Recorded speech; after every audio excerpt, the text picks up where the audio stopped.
and welcome to WMLT News. I'm Bailey Gillespie. According to AAA, Americans could see the price of gas climb as high as $6 per gallon. It is the highest it's ever been since July of 2008, where gas prices peaked at $4.11. According to the Oil Price Information Service, gas prices are averaging $3.77 per gallon nationwide, and the prices are continuing to rise. In California, it has already reached $4 per gallon, along with the states Hawaii and Alaska. Even though gas prices are still on the rise, more people have jobs. As of March, 217,000 people became employed. The only problem with this is that the job market may go down again because most states hit an average of $4 per gallon. The job market will once again be sparse because the consumer market will go down once again. A missing woman, Stacey Nicole Wilson, was found dead in the Gauley River. Authorities say she had been missing since Friday after her car got stuck in a muddy area off Horseshoe Road. They located her vehicle late Friday and began to track her with bloodhounds. The search was suspended until the next morning due to inclement weather and darkness. Saturday afternoon, Wilson's body was found below the rock cliffs of the Gauley River. The cause of death is still unknown, but they will be conducting an autopsy later on in the week. Recently, local musicians got together at Lake Stevens for a good cause. Travis Sims has more. Recently, the New River claimed the lives of Paul Malone, Sammy Accord, and Dean Halsey. On April 21, 2011, friends, family, and local musicians gathered at the Lake Stevens Pavilion outside of Beckley to celebrate the lives of these three men. I caught up with Mercer County musicians A Society Red to find out more. Won't y'all tell us a little bit about the event today and the cause you all are coming together for? Well, we opened the school with Paul Malone, and we all knew the families, and we just wanted to do something to help out. This whole event was really just a celebration of these guys' lives. It was just to bring together all their friends, their family. Some of the bands that performed included Mainline from Wyoming County,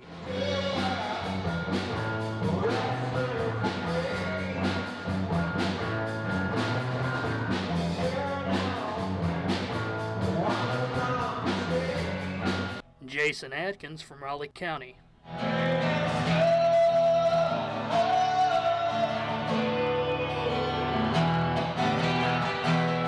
and A Society Red from Mercer County.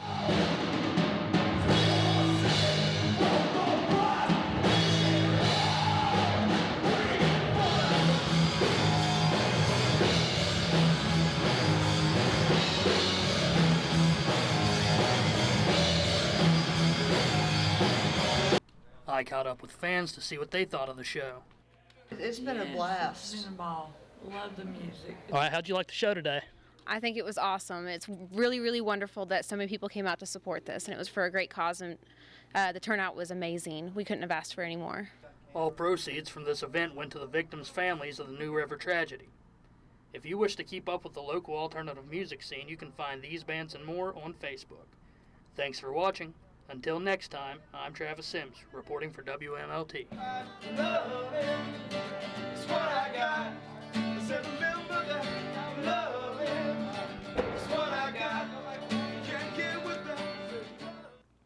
Concord wants to control its own WIVIAC destiny. Concord baseball tournaments start in a little over 2 weeks in Beckley. As of today, the Mountain Lions are in 4th place in the Southern Division. Winning means more now than ever, the first-year coach Andrew Wright said. The Lions have won 3 of their last 4 games and carry a 17-22 overall record into Tuesday's doubleheader against West Liberty. Concord has been one of the top offensive teams in the conference. Concord will play a 3-game series at Bluefield State this weekend before wrapping up their regular season May 7th at Wheeling Jesuit. And now, here with the rest of this week's sports is Shane Burris. Thanks, Bailey. Concord baseball has heated up with the weather. They have won 3 games out of 4, sweeping Davis and Elkins and splitting a doubleheader against West Liberty. Despite some early offense from Concord going up 7-3 early in the first game, they had to withstand a late rally by the Senators of Davis and Elkins, and then scored in the bottom of the 9th in walk-off fashion to best them 8-7. Concord finished off the sweep in the second game, winning by a little larger margin this time, taking the game 12-9. Concord pitcher Brandon Proctor put the Mountain Lions in a tough spot, giving up 3 runs in the second inning and putting Concord behind on the scoreboard. This rough inning put an end to Proctor's day. It looked like smooth sailing from the bottom of the second inning on, however, where Concord eventually pushed the lead to 8-3. Despite some of Davis and Elkins' best efforts, their rallies were once again held off, giving the Mountain Lions the clean sweep of their Weviac foe. The games against West Liberty would not be as easy, with Concord dropping the first game 5-0, getting blanked for one of the first times all season. However, they ended it off by winning the second game 12-7. Concord has 5 games left before the Weviac tournament begins, so they will be looking to close out on a positive note. Speaking of the Weviac tournament, the Concord Lady Lions softball team will be playing their first game of the tournament on April 28th at the University of Charleston. First, though, they had to make it through playing UC here at home. Game 1 ended in heartbreaking fashion, with UC winning by way of walk-off in the bottom of the 8th inning. The second game of the doubleheader went Concord's way, doubling Charleston up and winning 8-4. This was Concord softball's senior day, so the class got sent off into the regular season sunset with a win. With sports, I'm Shane Burris. Back to you, Bailey. Stay tuned. We'll return with more WMLT news in just a moment.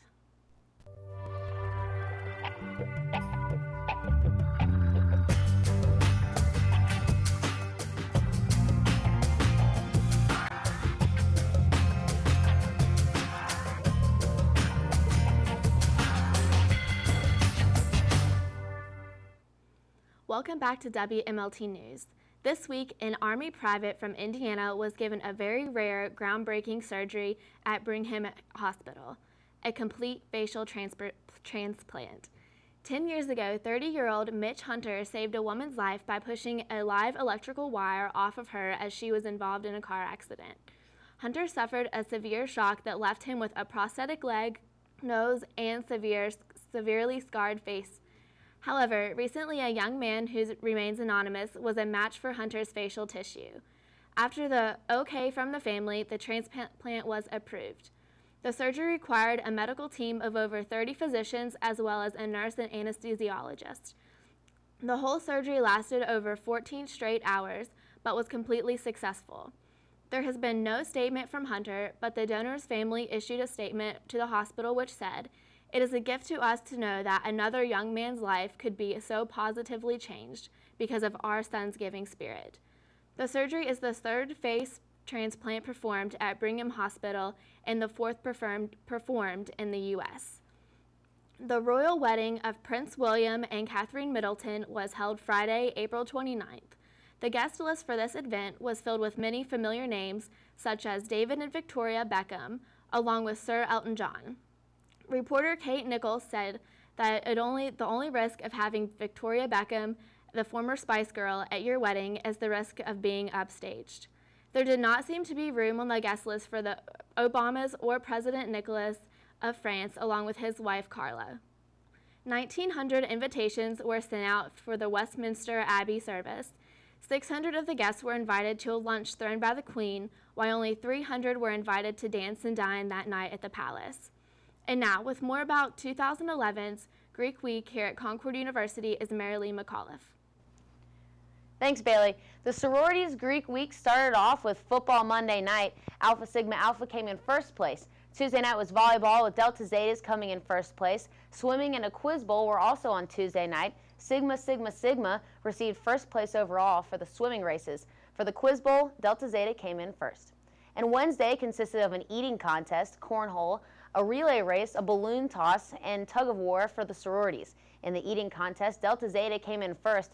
Delta Zeta also placed in first in cornhole. Delta Zeta received first place in the relay race. Alpha Sigma Alpha placed first in the balloon toss. First place in tug of war went to Alpha Sigma Tau. Thursday was Dizzy Lizzy, toilet paper roll, basketball free throw, and a three-point shootout and dodgeball. Delta Zeta came in first place for Dizzy Lizzy. First place for the toilet paper roll went to Sigma Sigma Sigma. Alpha Sigma Alpha came in first place for dodgeball. First place for the three-point shootout went to Sigma Sigma Sigma. And Friday night was Greek Sync with Sigma Sigma Sigma coming in first place, followed by Delta Zeta in second, Alpha Sigma Alpha in third, and Alpha Sigma Tau in fourth. Overall, Delta Zeta received first place in Greek Week, the Sigma Sigma Sigmas in second place, and the Alpha Sigma Alphas and Alpha Sigma Tau tying for third place. The fraternities also started off Greek week with the football on Monday night. Tau Kappa Epsilon came in first place. Tuesday night was volleyball with Tau Kappa Epsilon coming in first place. Tuesday night also included a push-up contest, eating contest, and a quiz bowl. For the push-up contest, Tau Kappa Epsilon came in first. For the eating contest, Sigma Tau Gamma placed first. Tau Kappa Epsilon placed first in the quiz bowl. And Wednesday night consisted of an ultimate frisbee tournament, a football kicking event, a football throwing event, tug of war, and a keg toss. Phi Sigma Phi came in first place for the ultimate frisbee tournament. For both football events, Tau Kappa Epsilon came in first. For tug of war, Tau Kappa Epsilon came in first. Phi Sigma Phi came in first for the keg toss. And Thursday games consisted of dodgeball, free throw, three-point shootout, and basketball. In dodgeball, Phi Sigma Phi came in first place.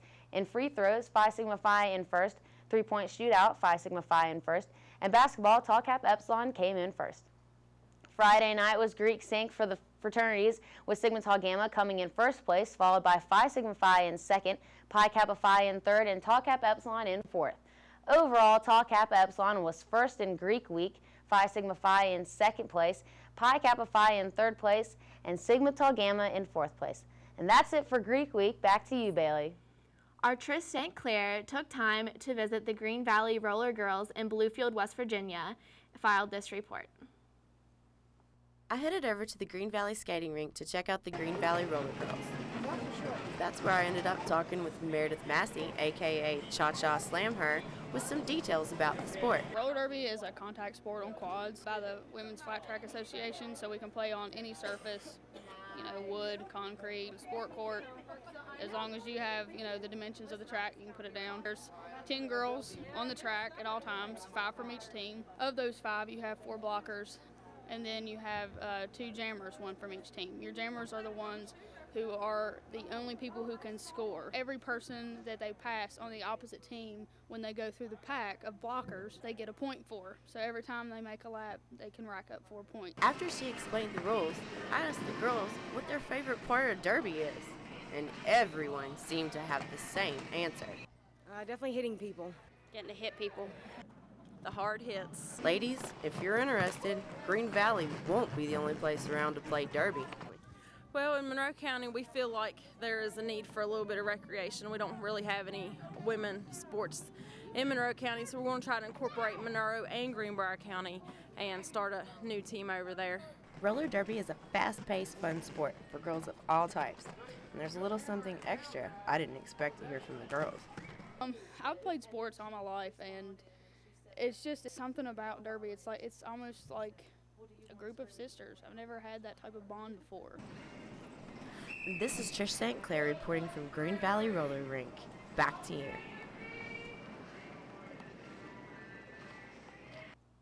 That's all for this week's WMLT News and our last show of the semester. WMLT News will return again next September. Now we leave you with some of the sights and sounds of the 2011 International Banquet here at Concord University. I'm Bailey Gillespie. Thanks for watching.